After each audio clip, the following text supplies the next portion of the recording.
went out to Akron, Ohio, did an ink deal to buy the big vendor for Firestone and Goodyear, which had made him a millionaire during the height of the Depression.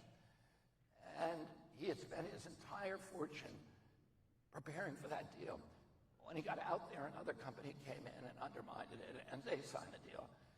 And he had a moment standing in the lobby of the Mayflower Hotel in Akron, and the entire compulsion to drink came back to him in full force, like he'd never experienced it before.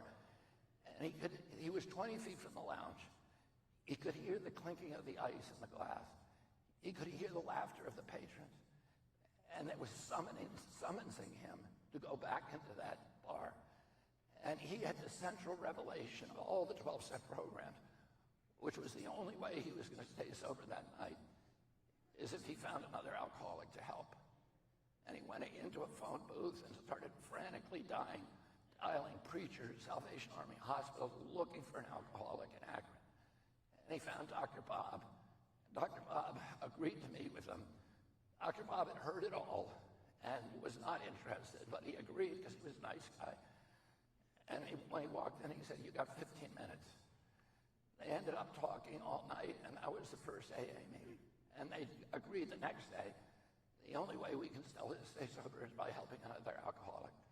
So service. And Bill Wilson, realize you can't live off the laurels of a spiritual awakening. You get a daily reprieve. You have to renew the spiritual awakening every day, and the way that you do that is being useful to another person. And I tell people who are unhappy with their lives, who lost a boyfriend or a girlfriend, who are in a depression, I say one of the best ways to deal with that is to wake up in the morning and instead of saying, "What can I do to make myself happy? What can I do to make myself more loved? What can I do to get my boyfriend back?" I say, when you get up in the morning, you have to ask one question. You have to say, "Reporting for duty, sir." And then you have to ask one question and say one prayer. "Please make me useful to another human being today."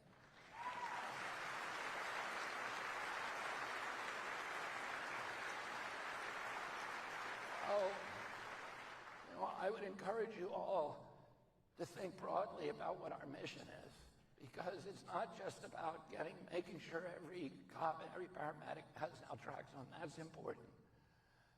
And it's not just prevention on the border. That's important. It's not just making sure that every addict, when they have those moments, when they're willing to ask for help, that there's a rehab ready for them to go to. And that is critically important. But there are bigger issues.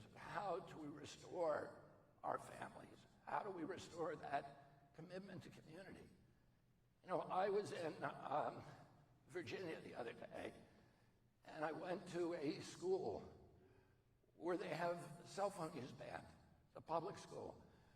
The grades have skyrocketed. The test scores have skyrocketed. The violence has dropped. And I walked through the lunchroom and saw kids talking to each other. Nobody was looking at a cell phone. I went to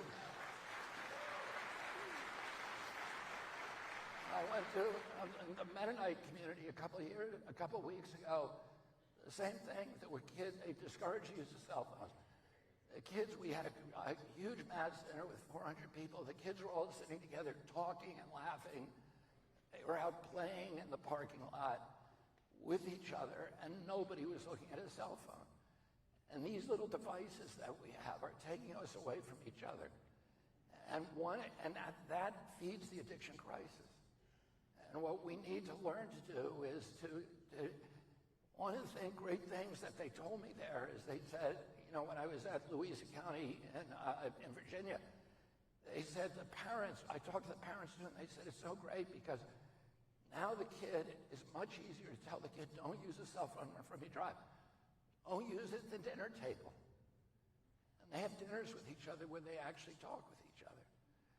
And all of us in this age have a hard time being parents. But we can also educate the parents. Have a meal, sit down with your kids, and have a conversation with the cell phones are banned. And and then give them opportunities for service. Because everybody wants to be effective in their lives. Everybody wants to be useful. And when you're serving other people, that has a magical impact on your life. It takes away the depression. The self will run riot. You focus instead on another person's problem, at least for a few moments of the day, and that is a reprieve. And we need to think creatively about providing them those opportunities. As saying, banning cell phones in school is one of the things that we need to do to remedy addiction, not just all the standard nuts and bolts things, which we need to do.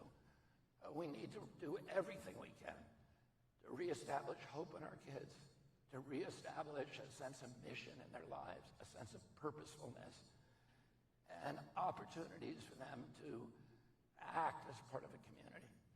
So thank you all very much for your commitment to this issue, and God bless you.